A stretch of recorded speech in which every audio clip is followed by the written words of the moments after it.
Eu acho que eu vou responder aquilo que tu comentou sobre o Mises, né? Porque eu acabei esquecendo Sim, antes. por favor. Então, eu concordo que, teoricamente, o liberalismo, ele poderia dar conta de determinados problemas femininos. Mas aí a gente também pode voltar durante o período da Revolução Francesa, igualdade, liberdade e fraternidade, em que foi criado o livro, né, na verdade, o manifesto em defesa dos direitos do homem e do cidadão. Supostamente, todos teriam acesso aos mesmos direitos, certo? Em que homens e mulheres, todos seriam iguais perante a lei, todos eram filhos de Deus e, portanto, mereciam os mesmos direitos. A questão é que as mulheres ficaram de fora. Logo, Olympe de Gouges veio e escreveu os direitos da mulher e cidadã. E eu penso que, teoricamente, tudo sempre é muito bonitinho, muito bem escrito. A questão é, isso realmente aconteceu na prática, historicamente? Historicamente, supostamente, o liberalismo poderia dar conta, inclusive, de algumas pautas, como, por exemplo, das mulheres. O problema é que inúmeros assuntos de extremo interesse das mulheres, por bem ou por mal, fatalmente, acabou sendo, sim, desenvolvido por teóricas feministas. Elas foram essencialmente importantes como catalisadoras e pioneiras de determinadas questões e determinados assuntos. Como, por exemplo, estupro. A gente pode analisar da perspectiva, principalmente ali, da segunda onda do feminismo, em que determinados status na sociedade começaram a ser questionados. Inclusive, eu já comecei a desenvolver um pouco em relação a isso, porque, pra mim, até a segunda onda, o feminismo estava realmente bom, embora já tivesse se perdido relativamente, mas foi esse período em que começou a se discutir, por exemplo, o estupro marital, em que a Phyllis Schlafly defendia, tá? Isso aí, inclusive, a Ana conhece muito bem, que foi essa ativista americana antifeminista, em que ela rodou os Estados Unidos contra os direitos femininos. E eu não estou sendo aqui sendo sensacionalista, tá? Ai, porque ela era misógina, isso e aquilo, porque não sei o que, ela era o mal na terra. Eu não estou dizendo isso. Literalmente, o nome do lobby dela, tá? O slogan que ela usava pra esse lobby era: não mexam em nossos privilégios. Ela entendendo isso enquanto privilégios, determinados direitos que somente eram mantidos exclusivos aos homens. A Phyllis, ela disse que era contra o reconhecimento do estupro marital. Por quê? Porque ela dizia que já havia um consentimento implícito em todo o casamento. Então, portanto, não haveria, não existiria nenhum motivo para reconhecer essa possibilidade. Quem começou a discutir isso, quem foram as catalisadoras, as pioneiras do reconhecimento do estupro marital ou dentro de um relacionamento, questionando sobre a culpabilização da vítima, reduzindo a vergonha e o constrangimento que as mulheres tinham em serem estupradas diante das pessoas e diante da sociedade, foram as feministas. E eu reitero aqui, eu não estou dizendo que o movimento feminista ele é resumido ou reduzido somente por uma perspectiva e uma única via, em que todas são necessariamente revolucionárias. Eu mesma sou uma antirrevolucionária. Outras vertentes, elas não precisaram morrer para que outras surgissem. Ainda existem feministas não revolucionárias, como é o meu caso, como é o caso da Ava, do PSDB, que é evangélica contra o aborto. E também que a Phyllis, ela chegou a dizer que o estupro, o assédio sexual, ele seria um problema somente para mulheres que não eram virtuosas, exceto alguns casos raros. E aí, nesses casos, eu fico me perguntando, será que eu posso reduzir e explicar o conservadorismo por essa perspectiva de que, através dos frutos maus do conservadorismo, ele faz sentido? Eu acho que isso não é justo em relação às teses conservadoras, em relação aos escritores conservadores, em relação ao movimento conservador. Se eu considero que isso é injusto em relação aos conservadores, em reduzir o conservadorismo através de frases e teses horríveis, e que atualmente nós não consideramos mais como éticas, como racionais, por que eu consideraria justo reduzir o feminismo, as teses feministas, como se fosse somente um movimento e apenas através dos seus frutos ruins e não os bons? O meu posicionamento, no geral, é resumido a: se existem coisas boas no conservadorismo, existem coisas boas no feminismo. E eu não estou fazendo uma mera interpretação. Essas coisas que eu estou trazendo são fatos históricos. Não existiu nenhum outro movimento social que catalisou e foi pioneiro tanto quanto o movimento feminista em relação a se posicionar contra a violência sexual, em relação à relativização do estupro, em relação aos crimes de honra, em relação ao estupro marital e inúmeros outros assédios que eram relativizados na sociedade da época. Agora, não significa que outros movimentos não possam compartilhar das mesmas preocupações. A questão é, a história, ela é o que é, ela está disposta aqui e, portanto, não adianta tentar contorcer e fazer qualquer tipo de reinterpretação acerca do que poderia ter sido, de que existe compartilhamento com outros movimentos. Tudo bem, pode haver compartilhamento com outros movimentos, poderia ter sido, mas não foi. A realidade é essa que está posta. Inclusive, o movimento feminista ali, mais ou menos, nos anos 90, que devido à pressão começou a reconhecer o estupro de guerra como um crime de guerra. E não somente como uma fatalidade contingencial. Nenhum outro grupo, nenhum outro movimento social se debruçou tanto sobre essas questões. Poderia ter sido, mas não foi. Bom, vamos lá. Eu anotei os tópicos. Acho Boa. que a gente pode responder cada um, tá? Tá. Vamos lá, começando por a sua pergunta, então. A minha pergunta era, o liberalismo, então, não dá conta. Você disse que o liberalismo, sim, poderia ter conquistado o voto, a educação, mas me parece que você acha que o liberalismo é insuficiente.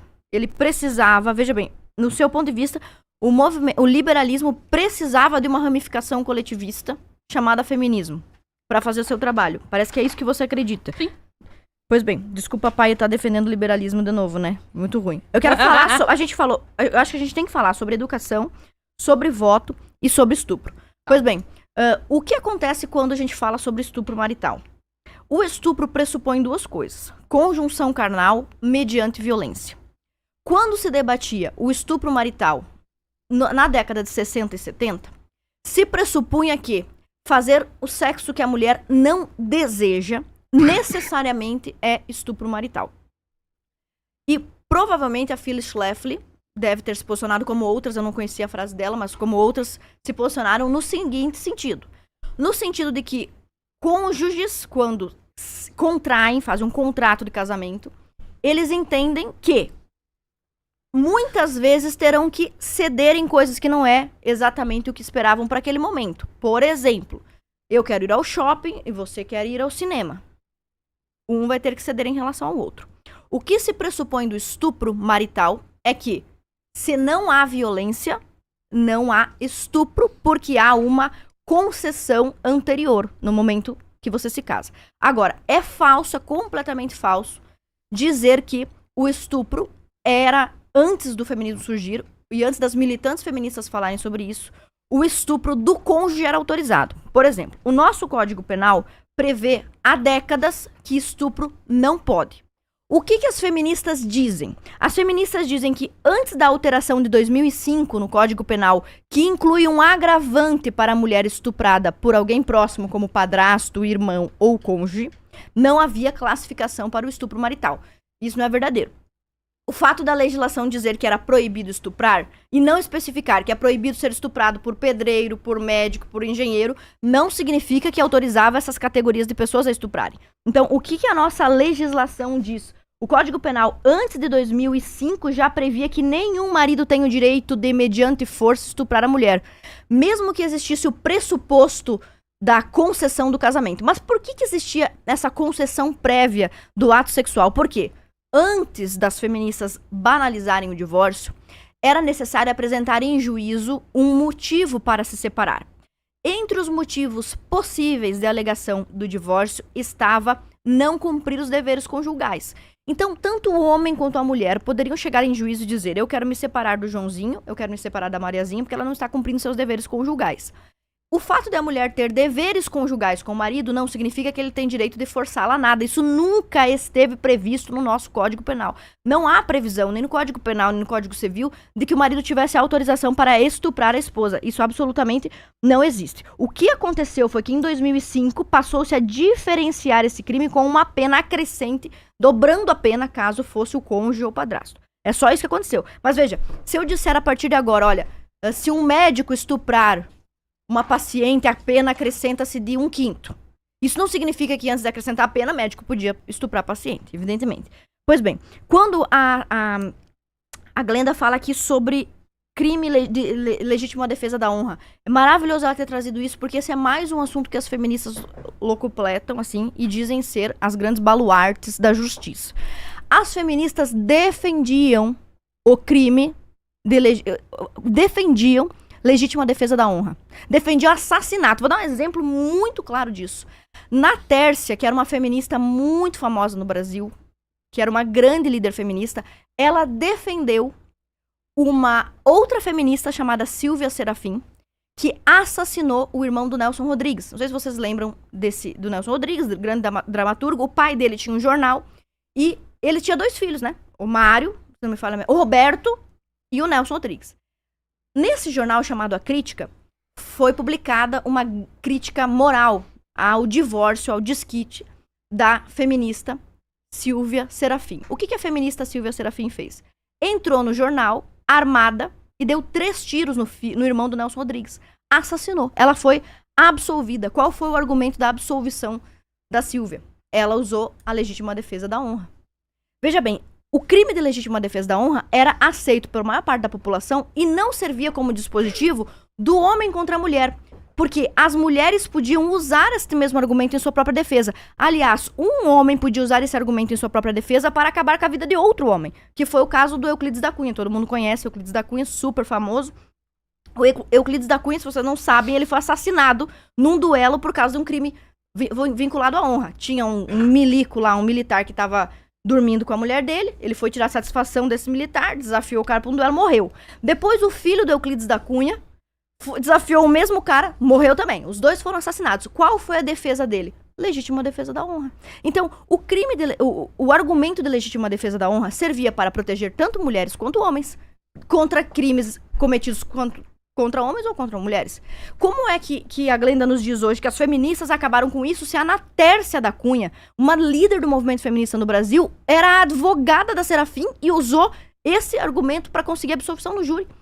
E outras feministas da época, como Berta Lutz, e outros progressistas da época, como Chateau, super apoiaram a Silvia, dizendo que não, tudo bem, ela tá super certo ela ter matado o carinha lá, porque o cara publicou uma notícia de um jornal contra ela. Então, veja bem, o feminismo, ele tem com recorrência esse comportamento.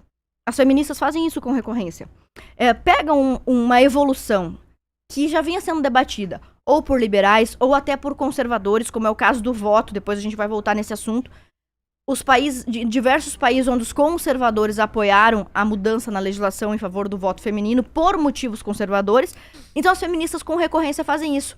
Elas cometem esse anacronismo, que eu sei que não é o hábito da Glenda, ela é uma excelente debatedora, mas você pegar hoje, o momento de hoje, onde todos são absolutamente contra esse conceito do crime cometido e depois a absolvição vinculada ao legítima defesa da honra, todo mundo hoje é contra, se popularizou esse conceito, e achar que lá na época em que isso acontecia, lá em 1929, se não me falha a memória, esse crime foi cometido um dia depois do Natal. Imagina isso, a feminista mata seu filho um dia depois do Natal e é absolvida alegando legítima defesa da honra. Então, tanto no caso do estupro, quanto no caso de legítima defesa da honra, não é verdade que todas as feministas estavam vinculadas a isso, não é verdade que só o feminismo fala sobre isso. Desculpa, eu falo demais, né? Foi. Edu? Foi. Pode ir. Eu confesso que eu não tô com pressa de sair dessa rodada aqui. Ai, desculpa. Tá de boa pra É que ti? eu tô falando rápido porque eu não sei o meu tempo, não tem placar. Tá ótimo pra mim. Tá, primeiramente, eu reitero em relação ao que eu comentei anteriormente, eu realmente não entendo porque que a Ana tem essa insistência de não reconhecer alguns frutos bons do feminismo da mesma forma que ela reconhece os frutos bons do conservadorismo. Eu considero talvez uma certa implicância com o feminismo, e eu não estou aqui me colocando como uma advogada do feminismo ou de todas as feministas e de todas as atrocidades que eventualmente elas devam ter defendido. Tanto é que nós temos inúmeros casos de conservadores que defenderam também a manutenção do apartheid na África do Sul.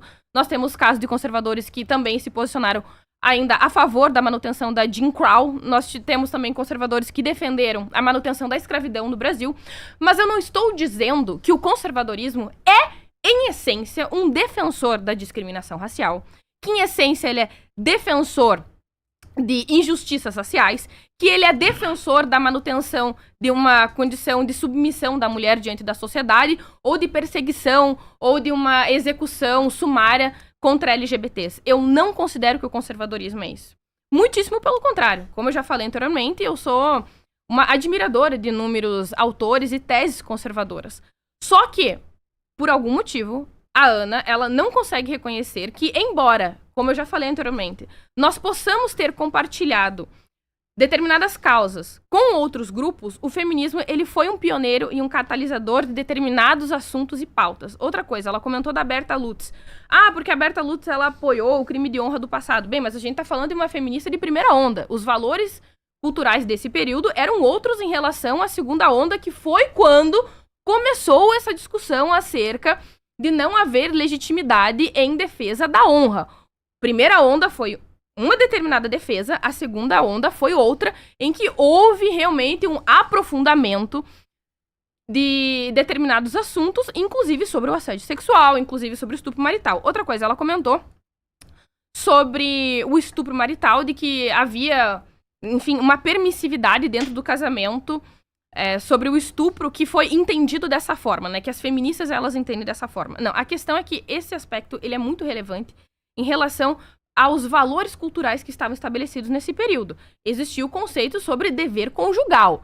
Entre os deveres conjugais, significava que o homem tinha que prover para a mulher, e a mulher, ela deveria também fazer sexo com esse homem. Ambos. E manter também relações que proporcionassem filhos e descendentes. Esses eram os deveres conjugais. Independentemente da mulher querer ou não. Então, veja que esse tipo de vagueza acerca dos deveres conjugais possibilitavam, alternativamente, interpretações que legitimavam essas violências relativizadas dentro do casamento. Então, pode ser que no período em que essas leis foram concebidas tivessem tido realmente as melhores intenções, baseado nas melhores teses, com os melhores sentimentos. Mas se não há realmente uma especificidade dentro dessa lei, as pessoas interpretam como elas querem, além de que não há uma legitimidade social e cultural se colocando contra esse tipo de ato. Tanto é que existem ainda, assim, inúmeras pessoas que consideram que determinados atos dentro do casamento, eles são necessariamente aceitáveis, porque afinal, é um casal. Afinal, essas pessoas, elas aceitaram implicitamente determinadas atitudes mútuas dentro do casamento. Portanto, se um homem insistir em fazer sexo com a esposa e ela resolver reclamar em relação a isso, talvez, enfim, fazer uma denúncia, algumas pessoas vão dizer, mas vocês são casados? Naturalmente, ele tem direito sobre você e tu também tem direito sobre ele, certo? Então, assim, vamos considerar que tudo isso era estabelecido em um período muito anterior ao nosso, em que hoje nós entendemos como inaceitável. No período em que essa lei ainda estava em vigor, as pessoas entendiam naturalmente que sim, a mulher tem o dever conjugal de fazer sexo com o seu marido. E o marido também. Tudo bem, mas a gente tem que considerar outros aspectos de natureza biológica também, que essa é uma coisa que você gosta de falar bastante, que é uma coisa que eu também assumo. Existem diferenças biológicas entre homens e mulheres, por exemplo. O homem tem muito mais testosterona do que a mulher. Portanto, ele tem muito mais desejo do que ela. O homem, sexualmente, ele é muito mais disponível e acessível aos desejos de uma mulher, certo? Porque ele tem muito mais vontade do que ela. Naturalmente, ele vai exigir fazer mais sexo com essa mulher do que o que essa mulher vai exigir fazer sexo com ela, certo? Além de que, enfim, mesmo em casos em que havia casamento, algumas pessoas, né, acabavam enxergando com maus olhos uma mulher que gostava realmente de fazer sexo, inclusive com o seu próprio marido. Mas o meu ponto é que, se os homens, eles têm um capital erótico muito mais baixo, muito mais acessível, por quê? Porque ele tem mais testosterona, ele vai exigir sim, ele vai querer, ele demanda mais sexo do que a mulher. E um homem, ele é mais alto, ele é mais forte, ele tem mais desejo e, portanto, naturalmente, ele vai ter sim uma maior disposição de fazer sexo com essa mulher.